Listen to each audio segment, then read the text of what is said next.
अस्सलामु अलैकुम वरहमतुल्लाहि वबरकातुहू। नाज़रीन इकराम, प्यारे नबी सल्लल्लाहु अलैहि वसल्लम का फ़रमान है, उअतुल अजीर अजरा क़ब्ल अन यजिफ़ अरक़ुहु।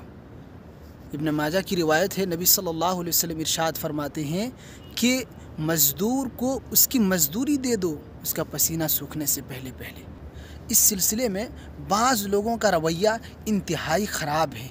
वो मज़दूर से मज़दूरी तो करा लेते हैं, अपना काम तो करा लेते हैं, लेकिन मज़दूरी को रोक लेते हैं, टाल मटोल करते हैं, बहाना बनाते हैं या कुछ नुक्स और कमी को बता करके उनके पैसों को काट लिया करते हैं। लिहाजा अल्लाह के नबी सल्लल्लाहु अलैहि वसल्लम के इस फरमान को सामने रखें कि मज़दूर जब आपके यहाँ मज़दूरी करे, आपके घर काम करे, तो काम से फारिग होने के फ़ौरन बाद, जैसे अगर दिन में काम करता है, शाम होते ही उनका काम ख़त्म, आप उनकी मज़दूरी, उनके पैसे, उनकी अमानत उन तक पहुंचा दें। उन पर जुल्म ना करें, उनके पैसे को रोकें ना, उनके पैसे को काटें ना, और इंसाफ के साथ उनकी मज़दूरी उन तक पहुंचा दें। अल्लाह के नबी सल्लल्लाहु अलैहि वसल्लम ने अपनी उम्मत को यह हुक्म दिया है कि मज़दूर की मज़दूरी उसके काम मुकम्मल होते ही फ़ौरन दे दिया जाए। टाल मटोल न करें, बहाना ना बनाएं, किसी के भी हक़ को मारा ना करें, किसी पर जुल्म ना करें।